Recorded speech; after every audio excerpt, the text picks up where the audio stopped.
Sara e Alessio, che adesso invito sul palco.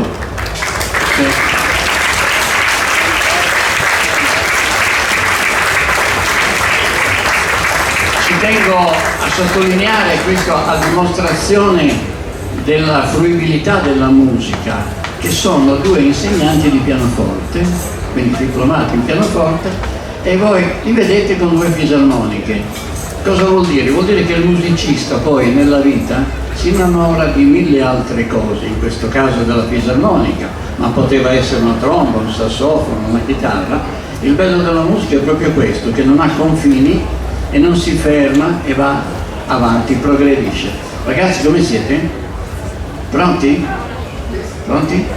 Vi dico subito che Alessio è lui e Sara è lei, perché non passate confusione. Grazie.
Scusate, ho problemi col microfono. Ho sempre avuto problemi con la tecnologia, però pian pianino insomma le cose crescono e si